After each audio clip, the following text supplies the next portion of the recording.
എല്ലാവർക്കും നമസ്കാരം. പൈതൃകം ഗുരുവായൂരിന്റെ ഭാരവാഹികൾ എത്തിയിട്ടുള്ളത് കക്കാട് വാദികല ക്ഷേത്രത്തിലാണ്. അപ്പോ ലോക പൈതൃക ദിനമായ ഏപ്രിൽ 18 ഗുരുവായൂരിൽ വെച്ച് നടക്കുന്ന പരിപാടിയില് നമ്മുടെ പൈതൃക പുരസ്കാരം പ്രഖ്യാപിക്കുകയുണ്ടായത്. അത് ആരാധനായ രാജപ്പനാശാനാണ്. കക്കാട് വാദ്യവിദ്യാലയത്തിന്റെ പ്രിൻസിപ്പാൾ കൂടിയാണ്. അതിന്റെ കാര്യങ്ങളൊക്കെ പറയുന്നതിനായിട്ട് പ്രസിഡന്റ് അഡ്വക്കസി രാജഗോപാലൻ, അതുപോലെ തന്നെ secretary Madhu K Nair, joint secretary doctor K V Prabhakaran, അതുപോലെ അജിത്ത് എല്ലാവരും എത്തിയിട്ടുണ്ട്. വിശദമായി പറയുന്നതിനായിട്ട് സെക്രട്ടറിയെ സ്നേഹത്തോടുകൂടി ക്ഷണിക്കാം. എല്ലാവർക്കും നമസ്കാരം. ലോക പൈതൃക ദിനമായ ഏപ്രിൽ 18 പൈതൃകം ഗുരുവായൂർ നിരവധി വർഷമായി കേരളത്തിലെ പ്രഗത്ഭമതികളായ കലാകാരന്മാരെ ആദരിക്കുന്നതിനും പൈതൃക കലയെ നെഞ്ചോട് ചേർത്ത് പിടിച്ച് പ്രവർത്തിക്കുന്ന നിരവധി വ്യക്തിത്വങ്ങളെ ആദരിക്കുകയും ചെയ്യുന്ന ഒരു പതിവുണ്ട്. ഈ വർഷം നടക്കുന്ന ഏപ്രിൽ 18 ഗുരുവായൂർ ലൈബ്രറി ഹാളിന് സമീപമുള്ള EMS സ്ക്വയറിൽ വെച്ച് നടക്കുന്ന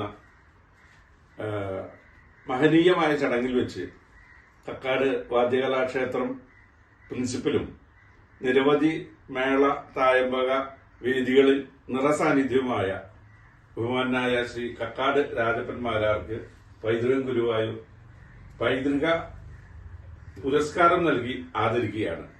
പൈതൃകത്തെ സംബന്ധിച്ചിടത്തോളം പൈതൃകത്തിനെ സ്നേഹിക്കുകയും പൈതൃകത്തോടൊപ്പം സഞ്ചരിക്കുകയും ചെയ്യുന്ന പൈതൃകത്തിലെ അംഗങ്ങളെയും അതിന്റെ സാരഥികളെയും ഈ ഒരു കല പഠിപ്പിക്കുന്നതിലൂടെ പൈതൃക കലയെ നിലനിർത്തുന്നതിനും പ്രചരിപ്പിക്കുന്നതിനും വേണ്ടി ശ്രമിച്ച ഏക വ്യക്തി എന്നുള്ള നിലയിൽ ഈ കക്കാട് വാദ്യകലാക്ഷേത്രത്തിന്റെ പ്രസിഡന്റ്, കൂടാതെ വാദ്യകലാക്ഷേത്രത്തിന്റെ ഗുരുനാഥൻ എന്നീ നിലകളിലെല്ലാം തന്നെ പ്രവർത്തിച്ചുകൊണ്ടിരിക്കുന്ന ശ്രീ കക്കാട് രാജപ്പൻ മാരാർക്ക് നൽകുന്നതിൽ പൈതൃകം ഏറെ അഭിമാനിക്കുന്നു. ഇന്ന് ഈ ചടങ്ങിൽ വെച്ച് ഇതിന്റെ ഒരു വിളംബരം നടത്തുകയാണ്.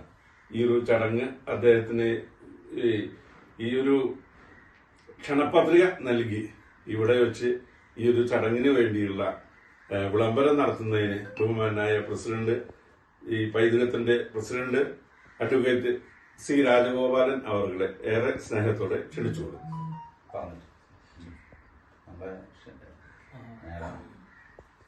പൈതൃകത്തിന്റെ ഈ വർഷത്തെ പൈതൃക ദിനാഘോഷത്തിന്റെ ഭാഗമായി നൽകുന്ന നമ്മുടെ പൈതൃക കലയെ സ്നേഹിക്കുന്ന പരമ്പരയായി വാദ്യമേളത്തിന്റെ ഒപ്പം നിൽക്കുകയും വാദ്യമേളം ജീവിതം തന്നെ വാദ്യമേളം എന്ന് നിഷ്കർഷിക്കുന്ന ഒരു വ്യക്തിക്കാണ് നമ്മൾ ഈ പ്രാവശ്യം ഈ പൈതൃക സമ്മാനം നൽകുന്നത്.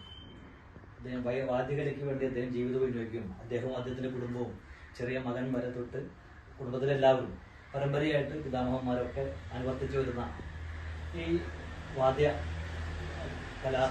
തപസ്യയുടെ ഭാഗമായിട്ട് അദ്ദേഹത്തിന് തന്നെ കിട്ടുന്നതിന് ഞങ്ങൾക്ക് വലിയ സന്തോഷമുണ്ട്. അതിലുപരി പൈതൃക പ്രസിഡന്റുകൾക്ക് എന്നെയും കൺവീനറായ രവിയേട്ടനെയും ഡോക്ടർ പ്രഭാകരനെയും അജിയെയും ഒക്കെ വാദ്യകല പഠിപ്പിച്ച ആശാൻ കൂടിയാണ് അദ്ദേഹം. കഴിഞ്ഞ വർഷം ഞങ്ങൾ അരങ്ങേറി. ഈ വർഷം ഈ പൈതൃക ദിനത്തിൽ ആശാനോടൊപ്പം തന്നെ ഞങ്ങളുടെ ഒരു മേളവും ഉണ്ട്. അപ്പോൾ കൂടുതലൊന്നും പറയുന്നില്ല. ഈ ഇന്നത്തെ ക്ഷണപത്രിക അത് അദ്ദേഹത്തിന് കൈമാറുകയാണ്. അപ്പോൾ എല്ലാ പൈതൃക കുടുംബാംഗങ്ങൾക്കും ഒരിക്കൽ കൂടി എല്ലാ അഭിവാദ്യങ്ങളും അർപ്പിച്ചുകൊണ്ടും ആശംസകൾ നേർന്നുകൊണ്ടും ഇത് കൈമാറും. ഡോക്ടർ പിടിക്കും. സന്തോഷം.